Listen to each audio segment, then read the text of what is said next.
Indo British advanced pain clinic నొప్పి మాయం surgery దూరం. For appointments 9155515563.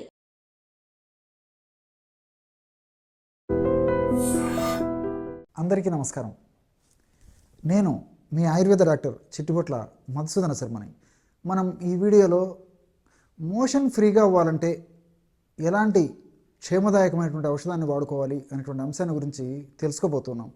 గత కొన్ని వీడియోల్లో కూడా అసలు మలబద్ధక సమస్య ఎందుకు వస్తుంది, ఆ సమస్య వచ్చినప్పుడు ఎలాంటి లక్షణాలు ఉంటాయి, మరి ఆ సమస్య ఎదురైనప్పుడు మీరు తయారు చేసుకోగల సులువైనటువంటి క్షేమదాయకమైనటువంటి గృహవైద్య చికిత్స విధానాలు ఏంటి మొదటి వివరాలు తెలియజేయడం జరిగింది.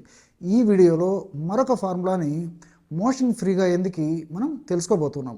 ఈ యొక్క ఫార్ములాని ఎలా తయారు చేసుకోవాలంటే దీనికి కావాల్సినటువంటి పదార్థాలు 3. మొట్టమొదటిది బాగా నిదానంగా రాసుకోండి. దీనికి కావలసినటువంటి పదార్థాలు 3.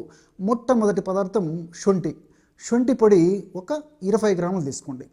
శొంఠి పొడి ఒక 20 గ్రాములు తీసుకోండి. అట్లే సునాముఖి పొడి. ఈ సునాముఖి ఆకులు ఎండించినటువంటివి మనకు మార్కెట్లో దొరుకుతాయి. ప్రామాణిక కంపెనీ వాళ్ళు తయారు చేసేటువంటి చూర్ణం కూడా మనకు మార్కెట్లో దొరుకుతుంది. కాబట్టి వీలైతే మనం సునాముఖి ఆకులు తెచ్చుకొని మిక్సీలో వేసేసుకొని పౌడర్ తయారు చేసుకోవడం మంచిది. అలా వీలు కానటువంటి వాళ్ళు ప్రామాణిక కంపెనీ వాళ్ళు తయారు చేసేటువంటి సునామికి ఆకు చూర్ణం తెచ్చుకొని వాడుకుంటే సరిపోతుంది. ఈ సునామికి ఆకు చూర్ణం ఒక 20 గ్రాములు తీసుకోవాలి. అట్లే నల్ల జీలకర్ర కూడా మనకు పచారి కొట్టలో దొరుకుతుంది. నల్ల జీలకర్ర తెచ్చుకొని శుభ్రం చేసేసి కాస్త వేయించేసేసి చూర్ణం చేసి పెట్టుకొని ఒక 20 గ్రామ్స్ ఆ నల్ల జీలకర్ర చూర్ణం తీసుకోవాలన్నమాట. శొంఠి చూర్ణం 20 గ్రాములు, సునామికి ఆకు చూర్ణం 20 గ్రాములు, నల్ల జీలకర్ర చూర్ణము 20 గ్రాములు. ఈ 3 పదార్థాలు బాగా కలిపేసేసి ఒక గాజు సీసాలో నిల్వ ఉంచుకోవాలి. దీన్ని రోజు రాత్రిపూట పడుకునేటప్పుడు సేవించాలి. ఎలా సేవించాలంటే ఒక కప్పు గోరువెచ్చని పాలు తీసుకోండి, లేదా ఒక 100 ml గోరువెచ్చని పాలైనా సరిపోతుందన్నమాట. సో 100 ml నుంచి 150 ml లేదా 200 ml వరకు గోరువెచ్చని పాలు తీసుకొని అందులో మనం తయారు చేసి పెట్టుకున్నటువంటి చూర్ణము 1/2 టీ స్పూన్ అంటే ఇంచుమించు ఒక 2.5 గ్రాము వరకు ఆ చూర్ణాన్ని కలిపేసి అందులో ఒక 1/2 టీ స్పూను లేదా 1 టీ స్పూను బెల్లం పొడి కలిపేసేయండి. అంటే ఈ షుగర్ ఉన్నటువంటి వాళ్ళు, అదేవిధంగా ఎక్కువగా వెయిట్ ఉన్నటువంటి వాళ్ళు, ఇలాంటి వాళ్ళు కాకుండా మిగతా వాళ్ళందరూ కూడా, అంటే బెల్లాన్ని వాడదగినటువంటి వాళ్ళందరూ కూడా బెల్లం కలుపుకోవచ్చు. బెల్లాన్ని వాడకూడనటువంటి వాళ్ళు ఎవరైనా ఉంటే వాళ్ళు బెల్లాన్ని మినహాయించి కేవలము ఈ పౌడర్నే పాలల్లో కలుపుకొని వాడుకుంటే సరిపోతుందన్నమాట. మరి ఈ పాలల్లో నేను చెప్పినట్లు గోరువెచ్చని పాలల్లో ఒక 1/2 టీ స్పూన్ ఈ చూర్ణము, 1/2 టీ స్పూన్ నుంచి 1 టీ స్పూన్ వరకు బెల్లము కలిపేసేసి ఆ యొక్క ద్రవాన్ని రాత్రిపూట సేవిస్తూ ఉండాలి. ఈ విధంగా క్రమం తప్పకుండా సేవించడం వల్ల తీసుకున్నటువంటి మొదటి రోజు నుంచే దీని యొక్క అత్యంత శక్తివంతమైనటువంటి ప్రభావం మొదలైపోయి ఆ యొక్క తీసుకున్నటువంటి రోజు యొక్క ప్రభావం చేత మరుసటి రోజు ఉదయమే కాల విరేచనం ఆరోగ్యకరణం శ్రేష్టం అనేటువంటి మన మహర్షులు చెప్పినటువంటి పద్ధతి రీతిలో ఉదయం పూట మోషన్ సెన్సేషన్ మొదలయ్యి మనకు మెలకు వచ్చేటువంటి పరిస్థితి ఏర్పడుతుందన్నమాట. కాబట్టి ఈ విధంగా రోజు రాత్రిపూట ఈ యొక్క ఔషధాన్ని వాడుకోవాలి. ఒకవేళ మరి ఆ యొక్క పద్ధతిలో వాడినట్లయితే 2-3 సార్లు మోషన్ అయ్యేటువంటి పరిస్థితి కాస్త డోస్ తగ్గించుకొని వాడుకుంటే సరిపోతుందన్నమాట. కాబట్టి 3-4 రోజుల పాటు నేను చెప్పినటువంటి పద్ధతిలో వాడుకోండి. ఒకవేళ 2 సార్లు 3 సార్లు అట్లా ఏదైనా విరేచనలు అయ్యేట్లయితే కాస్త డోస్ తగ్గించుకుంటే సరిపోతుంది. 100లో 90% మందిలో నేను చెప్పినటువంటి ప్రమాణంలో వాడుకుంటే సర్వసాధారణంగా ఒక్కసారి ఫ్రీగా మోషన్ అయ్యేటువంటి పరిస్థితి ఏర్పడుతుంది.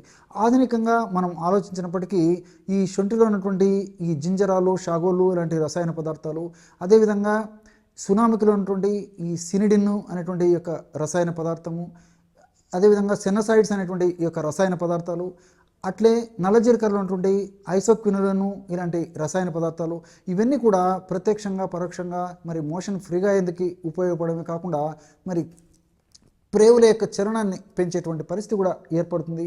రెండవది ఏంటంటే ఈ యొక్క 3 ఔషధాల్లో కూడా ఉన్నటువంటి ఔషధ తత్వాలు, రసాయన గుణాలు ఏవైతే ఉన్నాయో ఇవన్నీ కూడా మనకు కేవలము మోషన్ ఫ్రీగా ఎందుకు సహకరించడమే కాకుండా ఇతర అనేక రకాలైన బెనిఫిట్స్ కూడా కలుగజేస్తాయి. ఉదాహరణకి శొంఠినే మనం తీసుకున్నట్లయితే శొంఠి మంచి జీర్ణకారిగా పనిచేస్తుంది, ఆకలిని బాగా వృద్ధి చేసేందుకు ఉపయోగపడుతుంది. అదేవిధంగా శరీరంలో అధికంగా కొవ్వు ఉండేటువంటి పరిస్థితి ఏర్పడి వెయిట్ ఎక్కువగా పెరుగుతున్నట్లయితే ఆ వెయిట్ తగ్గేందుకు కూడా ఈ పరోక్షంగా శొంఠి ఉపయోగపడేటువంటి పరిస్థితి ఏర్పడుతుంది. వీటన్నిటితోడు మనం తీసుకునేటువంటి ఆహార పదార్థాల్లో కొవ్వు పదార్థాలు ఎక్కువగా ఉన్నప్పుడు ఆ కొవ్వు పదార్థాలను త్వరగా ప్రేవులు పీల్చుకోకుండా శొంఠిలో ఉన్నటువంటి వివిధ రకాలైన రసాయన పదార్థాలు ఉపయోగపడతాయి. కాబట్టి మనం ఆహార పదార్థాల్లో మరి ఆ ఫ్యాట్ ఎక్కువ ఉన్నటువంటి ఆహారాన్ని తీసుకున్నప్పటికీ అది త్వరగా ప్రేవులు పీల్చుకోవు. కాబట్టి పరోక్షంగా మరి వెయిట్ పెరగకుండా ఉండేందుకు కూడా ఈ యొక్క ఔషధం ఉపయోగపడుతుంది. అంతేకాకుండా ఈ యొక్క సునామికిలో ఉన్నటువంటి ఇంతకుముందే చెప్పుకున్నట్లు ఈ సినోసైడ్స్, అదేవిధంగా సినిడిన్ ఏ అండ్ బి ఇలాంటివన్నీ కూడా ఆ ప్రేవుల్లో మంచి వాతావరణం కలగజేయడమే కాకుండా ప్రేవుల్లో తయారైనటువంటి మలంలో ఉన్నటువంటి ఆ యొక్క నీటి శాతాన్ని ప్రేవులు పీల్చుకోకుండా ఉపయోగపడమే కాకుండా ప్రేవులలో మ్యూకస్ అంటే జిగురు పదార్థాన్ని ఎక్కువగా ఉత్పత్తి చేసి ప్రేవుల చలనాన్ని పెంచేసేసి మరి ముక్కకుండానే మోషన్ ఫ్రీగా అయ్యేటట్టు సాఫీగా అయ్యేటట్టు చేసేటువంటి పరిస్థితి ఈ సునామికలో ఉన్నటువంటి ఈ యొక్క sennidin A and B, sennosides C and D అనేటువంటి రసాయన పదార్థాలు ఉపయోగపడతాయి. అట్లే నల్లజీలకలో ఉన్నటువంటి ఐసోక్వినోలోన్ ఇలాంటి రసాయన పదార్థాలు కూడా ఈ ప్రేవుల చలనాన్ని పెంచడమే కాకుండా మోషన్ ఫ్రీగా ఎందుకు ఉపయోగపడతాయి. వీటితో పాటు మరి వెయిట్ పెరగకుండా కూడా ఈ యొక్క నల్లజీలకలో ఉన్నటువంటి రసాయన పదార్థాలు ఉపయోగపడతాయి. మరి ఈ 3 పదార్థాలు కలిపి మనం ఔషధంగా తయారు చేసుకొని వాడుకుంటున్నాం కాబట్టి ఔషధం మరింత శక్తివంతంగా, సమర్థవంతంగా, శీఘ్రంగా పనిచేసేటువంటి అవకాశం ఏర్పడుతుంది. వీటికి తోడు పాలలో ఉన్నటువంటి వివిధ రకాలైనటువంటి పోషకాంశాలు కూడా మోషన్ ఫ్రీగా ఎందుకు ఉపయోగపడతాయి, శరీరానికి పోషణ ఇస్తాయి. బెల్లంలో ఉన్నటువంటి వివిధ రకాలైనటువంటి పోషకాంశాలు అంటే కాల్షియము, మెగ్నీషియము, ఫాస్ఫరస్, ఐరన్ ఇలాంటివన్నీ కూడా, ఫైబరు ఇలాంటివన్నీ కూడా మరి మోషన్ ఫ్రీగా ఎందుకు ఉపయోగపడమే కాకుండా ప్రత్యక్షంగా పరోక్షంగా ఉపయోగపడమే కాకుండా శరీర పోషణ కూడా ఉపయోగపడే పరిస్థితి ఏర్పడుతుంది. కాబట్టి మరి ఈ పదార్థాలు చాలా అద్భుతంగా పనిచేస్తాయి. సైడ్ బెనిఫిట్స్ ఉంటాయి, ఎలాంటి సైడ్ ఎఫెక్ట్స్ ఉండవు. కాబట్టి క్షేమదాయకంగా వాడుకోవచ్చు. ఈ యొక్క ఔషధాన్ని కొన్నాళ్ళ పాటు వాడేసి ఆపేస్తే సరిపోతుంది అనమాట. దీనికి తోడు మరి కొన్ని జాగ్రత్తలు కూడా తీసుకోవాలి. ఎలాంటి జాగ్రత్తలు అంటే తీసుకునేటువంటి ఆహారంలో ఫైబర్ ఫుడ్ ఎక్కువ తీసుకోవాలి. ఫైబర్ ఫుడ్ ఎందులో ఎక్కువగా ఉంటుందంటే పీచు పదార్థాలు, ధాన్యాల్లో ఎక్కువగా ఉంటుంది. ముఖ్యంగా చిరుధాన్యాల్లో పీచు పదార్థం ఉంటుంది. ఆకుకూరలు, కూరగాయలు, పళ్ళు, డ్రై నట్స్, డ్రై ఫ్రూట్స్ ఇలాంటి వాటిల్లో మరి ఫైబర్ ఎక్కువగా ఉంటుంది. కాబట్టి ఈ పీచు పదార్థం ఎక్కువ ఉన్నటువంటి ఆహారం తీసుకోవడం వల్ల దాని యొక్క ప్రభావం చేత మోషన్ ఫ్రీగా అయ్యేటువంటి పరిస్థితి ఏర్పడుతుంది. దీనికి తోడు మరి fast foods, junk foods, bakery foods ఇలాంటి ఫుడ్స్ ఎంత తగ్గించి వేయడం కానీ లేకపోతే ఎంత అవాయిడ్ చేస్తే ఎంత మంచిది. దీనివల్ల కూడా మరి మోషన్ ఫ్రీగా కాదు కాబట్టి అలాంటి ఆహార పదార్థాలను కూడా కంప్లీట్గా విసర్జించడం చాలా చాలా మంచిది. దీనికి తోడు మరి రోజు ఆ యొక్క శరీర ప్రకృతిని బట్టి, దేహతత్వాన్ని అనుసరించి, వ్యాధి యొక్క అవస్థను బట్టి, సీజన్ను బట్టి, వయస్సును బట్టి మరి 2 నుంచి 4 లేదా 4.5 లీటరు లేదా మ్యాక్సిమం 5 లీటర్ల వరకు కూడా అవసరాన్ని బట్టి వాటర్ తాగడం అలవాటు చేసుకోవాలి. వేళకు ఆహారం తీసుకుంటుండాలి, వేళకు విశ్రాంతి తీసుకుంటుండాలి, చిన్న చిన్న ఎక్సర్సైజులు కూడా చేసేటువంటి అలవాటు చేసుకుంటుండాలి.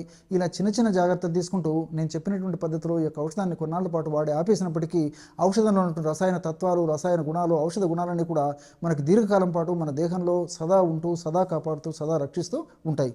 చూశారు కదా ఎటువంటి సులువైనటువంటి ఔషధ యోగాన్ని మోషన్ ఫ్రీగా ఎందుకు మీరు ఈ వీడియోలో తెలుసుకున్నారో.